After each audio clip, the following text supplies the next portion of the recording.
জি 24 ঘন্টা জ্যাকলিবল স্টুডিও থেকে আমি সম্প্রসারণ শুরু করছি special 24। SCO the Shanghai Cooperation Organisation 2001 সালে চীন, রাশিয়া, কাজাখস্তান, উজবেকিস্তান, কিরগিজস্তান আর তাজিকিস্তান নিয়ে যে গোষ্ঠী গড়েছিল তা আড়ে বহরে বেড়েছে। জুড়ে গিয়েছে ভারত, পাকিস্তান সহ আরও 5টা দেশ। এই এসসিও সামিটই এখন বিশ্বের সবথেকে আলোচিত, সবথেকে চর্চিত দুই বৃহৎ শক্তি, যারা কয়েকদিন আগেও হাতা গুটিয়ে তৈরি ছিল, তারা আজ হ্যান্ডশেক করছে। ভারত আর চীন। কথায় বলে না, আন্তর্জাতিক সম্পর্কে পার্মানেন্ট বন্ধু বা শত্রু বলে কেউ হয় না। চীনকে কি বিশ্বাস করা ঠিক হবে? রাশিয়ার দীর্ঘদিনের স্বপ্ন ভারত, চীন, রাশিয়া ত্রিঅক্ষ কি তৈরি হয়ে গেল? পুতিন আর মোদির হাত ধরাধরি করা ছবিতে এবার কি 100% শুল্কের খাড়া চাপাবেন ট্রাম্প?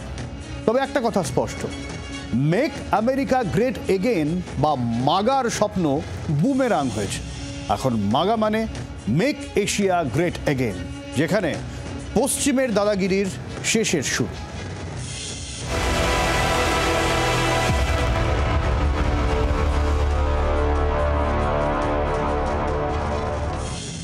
এসসিও সামিট শেষ করে ভারতের প্রধানমন্ত্রী নরেন্দ্র মোদী তৈরি করে দিয়েলেন একের পর এক ছবির কোলাজ, যে ছবি বিশ্ব সমীকরণের বদলের ইঙ্গিত, নয়া অক্ষ তৈরির ইঙ্গিত।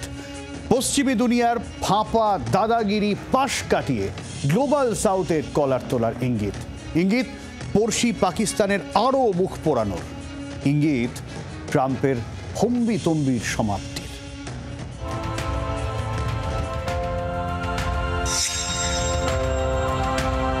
এসসিও সম্মেলন নিয়ে মোয়ে মোয়ে মোমেন্টে পড়ে গেলেন পাক প্রধানমন্ত্রী শাহবাজ শরীফ। পুতিনের হাত ধরে এগিয়ে যাচ্ছিলেন মোদি, পাশে থমথমে মুখে দাঁড়িয়ে পাক প্রধানমন্ত্রী। দিনভর সোশ্যাল মিডিয়ায় ভাইরাল এই ছবি।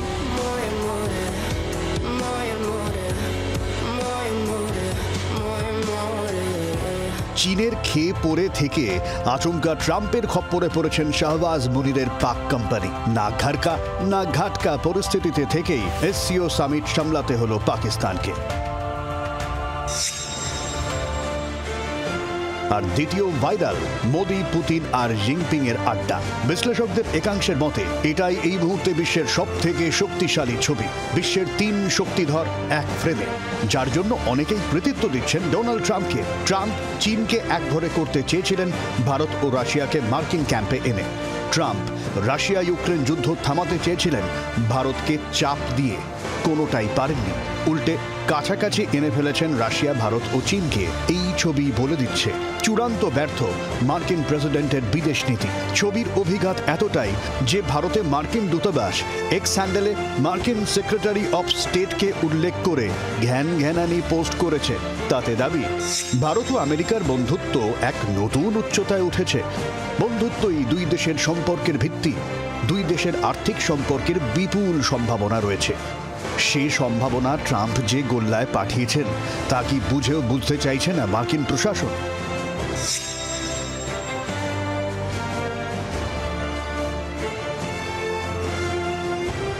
এসসিও সামিটে ভারতের প্রধানমন্ত্রী এখন ট্রেন্ড সেটার।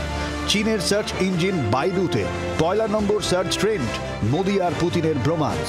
চীনের জনপ্রিয় খবরের কাগজ চায়না ডেইলির প্রথম পাতায় জিনপিং মোদির ছবি। ট্রাম্প আবহে ভারতের সঙ্গে দোস্তির যে আগ্রহ চীন দেখিয়েছিল তা চাইনিজ মিডিয়ায় স্পষ্ট। সব মিলিয়ে এসসিও সামিটে গ্লোবাল সাউথ কূটনীতি জোরদার।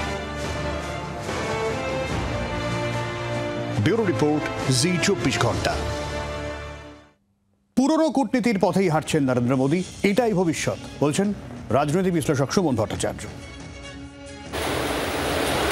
আমরা নিশ্চয়ই বলতে পারি যে মোদি, পুতিন এবং শি জিনপিংয়ের যে নতুন অক্ষ, অর্থাৎ যে অক্ষ ভারত, রাশিয়া, চীন আছে এবং হয়তো দূরে ইরান অপেক্ষা করছে, সেই অক্ষ আপাতত সফল। এবং এই যে প্রধানমন্ত্রী নরেন্দ্র মোদি এবং রাশিয়ার প্রেসিডেন্ট ভ্লাদিমির পুতিন একই গাড়িতে করে পাশাপাশি বসে তাদের দ্বিপাক্ষিক বৈঠকের জন্য যাচ্ছেন, এটা যথেষ্ট অস্বস্তিতে রাখবে ডোনাল্ড ট্রাম্পকে। ডোনাল্ড ট্রাম্প যেভাবে পৃথিবীটাকে ইউনিপোলার করতে চাইছিলেন, সেটা যে আপাতত হচ্ছে না সেটা পরিষ্কার। 4 নম্বর সার্চ ট্রেন্ড। চীনের সার্চ ইঞ্জিন বাইডুতে 1 নম্বর সার্চ ট্রেন্ড। মোদি আর পুতিনের ব্রোমান্স। চীনের জনপ্রিয় খবরের কাগজ চায়না ডেইলির প্রথম পাতায় জিনপিং মোদির ছবি। ট্রাম্প আবহে ভারতের সঙ্গে দোস্তির যে আগ্রহ চীন দেখিয়েছিল তা তেদাবি ভারত ও আমেরিকার বন্ধুত্ব এক নতুন উচ্চতায় উঠেছে। আমি বলবো, আমার মতো করে ভাবার চেষ্টা করলে বলতে হবে ভারতবর্ষের বিদেশ নীতি ফিরিয়ে আসিল পুরনো পথে, অর্থাৎ যে পথ নেহেরু, ইন্দিরা গান্ধী বা অটল বিহারী বাজপেয়ী পর্যন্ত দেখিয়ে গেছিলেন, যেখানে আমেরিকার প্রতি অতিরিক্ত নির্ভরশীলতা ছিল না, মস্কো ছিল ঘনিষ্ঠতম বন্ধু, সেটাই আবার নরেন্দ্র মোদী স্মরণ করিয়ে দিয়েছে। এই গ্লোবাল সাউথ কতটা আমেরিকার ওয়েস্টার্ন কান্ট্রিগুলোকে চ্যালেঞ্জ ছুড়ে দিতে পারবে তার অনেকটা নির্ভর করছে ভারত আর চীনের সম্পর্ক কোন দিকে যায় তার উপর। এসসিও সামিটে কিছু ছবির কোলাজ তৈরি হয়েছে, ভারত আর চীনের মধ্যে বরফ গলেছে, কিন্তু চীন বিশ্বাসঘাতকতা করেছে আগেও। এসসিও সামিটে সে কথাও কিন্তু নরেন্দ্র মোদী স্পষ্ট করে দিয়েছেন, সীমান্তে উত্তেজনা না কমালে এসবই কিন্তু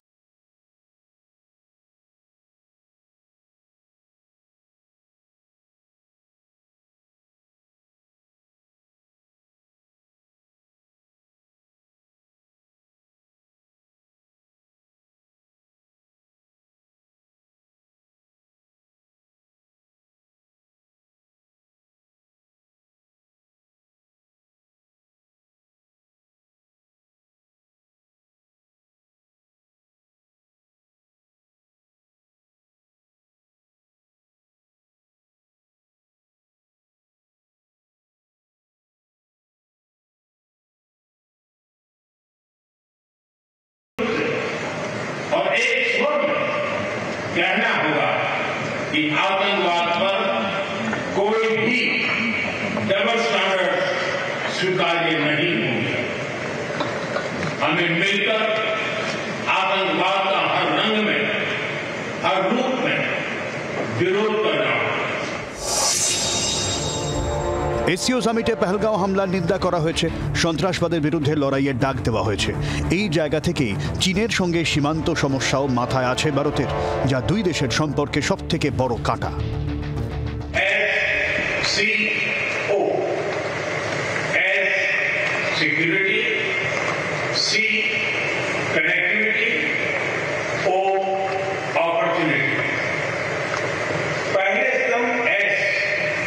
यानी सिक्योरिटी के संदर्भ में मैं कहना चाहता हूं कि सुरक्षा, शांति और स्थिरता किसी भी देश के विकास का आधार है, किंतु इस मार्ग में आतंकवाद, अलगाववाद और अतिवाद बड़ी चुनौतियां हैं।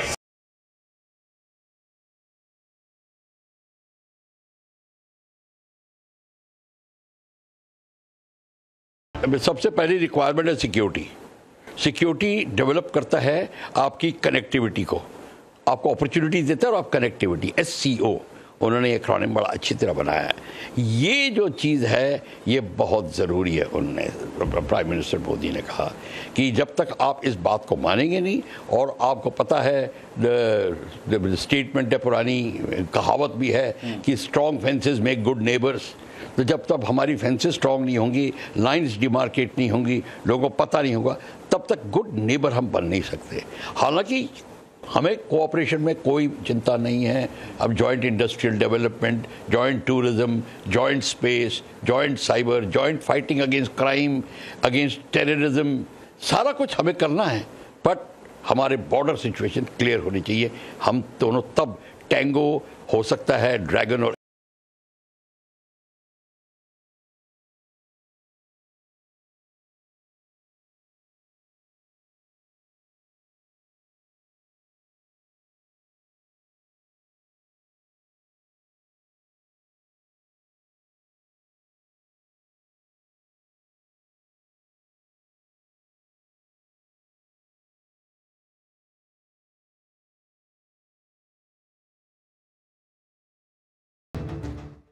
আর এই জায়গা থেকে অনেক চট্টোপাধ্যায়ের মতো বিশেষজ্ঞরা বলছেন নির্দিষ্ট কোনো অক্ষ নয়, আমেরিকা বিরোধী বহু অক্ষ তৈরি করতে হবে ভারতকে, চীনকে সঙ্গে রাখতে হবে, তবে সতর্কভাবে।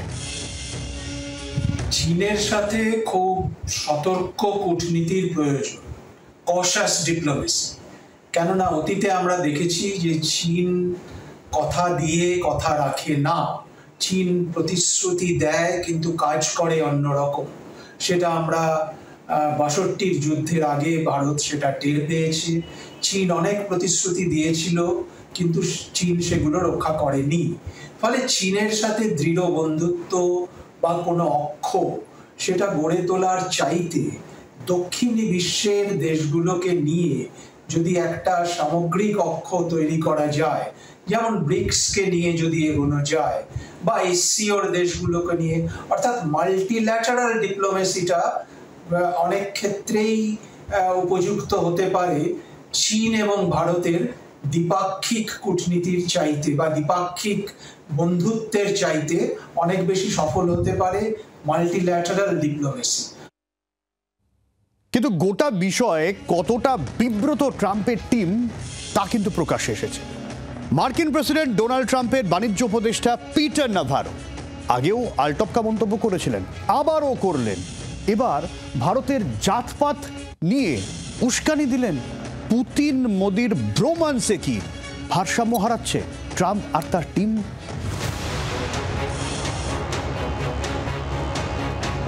ইউক্রেন মোদির যুদ্ধ বলে বিশ্বজুড়ে ট্রোলড হয়েছিলেন ট্রাম্পের বাণিজ্য উপদেষ্টা পিটার নাভারো।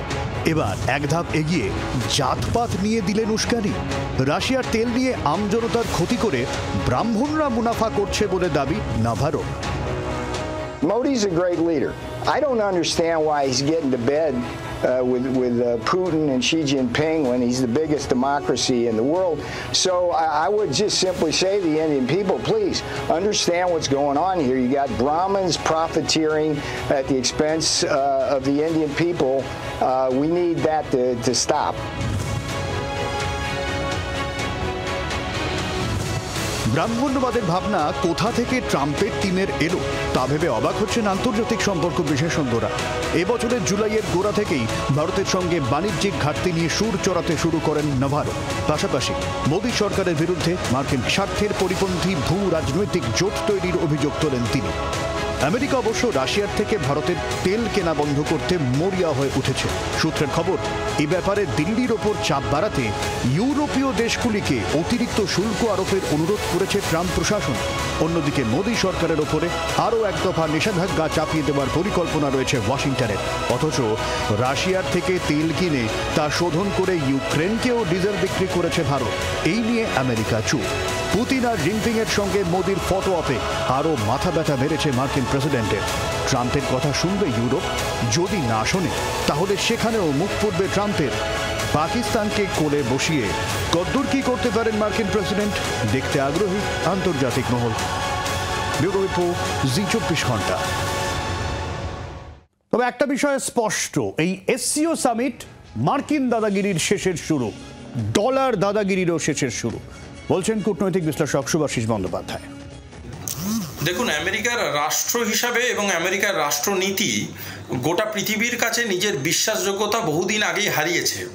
আজকের ডেটে দাঁড়িয়ে এসসিওর মাধ্যমে যেভাবে নরেন্দ্র মোদী, পুতিন এবং জি যেরকমভাবে একটা ইকোনমিক স্টেবিলিটি, ট্রেড রুট এবং সিকিউরিটি অ্যালাইনমেন্টের কথা বলেছে, সেক্ষেত্রে বলা যেতেই পারে অল্টারনেট একটা ওয়ার্ল্ড অর্ডারের কথা আজকে সূচনা হয়ে গেল। এবং এই অল্টারনেট ওয়ার্ল্ড অর্ডারে কোনোদিনই আমেরিকার বদান্যতা আর মানা হবে না। এবং এটা পরিষ্কার বুঝিয়ে দেওয়া হলো যে may it be a local trade, may it be a oil trade, or may it be whatsoever, আজকের পর থেকে ভারতবর্ষ, চীন এবং রাশিয়া পৃথিবীর মানচিত্রে একটা খোলামেলা পরিবেশের মধ্যে দিয়ে ব্যবসা এবং বাণিজ্যিক আদান প্রদানের রাস্তা খুলে দেবে। এবং সেই রাস্তায় যে মুদ্রা দিয়ে সেই গোটা ট্রিটিটা হবে, সেই মুদ্রাটা ইউএস ডলার নাও হতে পারে। ফলে আগামী ভবিষ্যতে গ্লোবাল সাউথই যে সব থেকে বড় চর্চার জায়গা হচ্ছে সেটা স্পষ্ট। বিশ্বকে গোদাভাবে যদি দুটো ভাগে ভাগ করি, গ্লোবাল নর্থ আর গ্লোবাল সাউথ। গ্লোবাল সাউথ তুলনামূলকভাবে কম আর্থিকভাবে সমৃদ্ধশালী। এশিয়া, লাতিন আমেরিকার মতো দেশগুলোকে এই দিকে ফেলা যায়।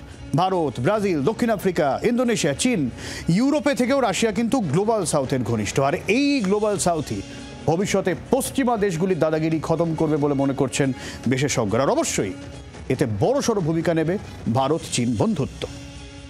অন্তত শুধু গ্লোবাল সাউথ আমি বলবো না, কারণ রাশিয়া তো গ্লোবাল সাউথের পার্ট না।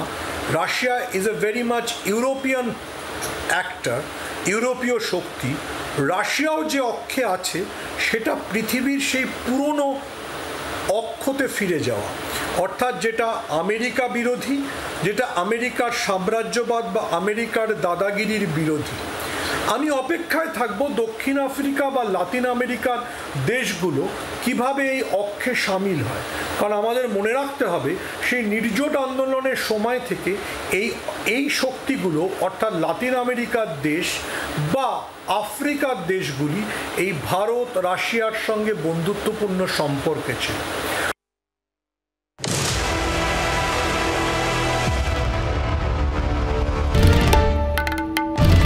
বাংলার আওয়াজ, বাঙালির আবেগ, জি 24 ঘন্টা।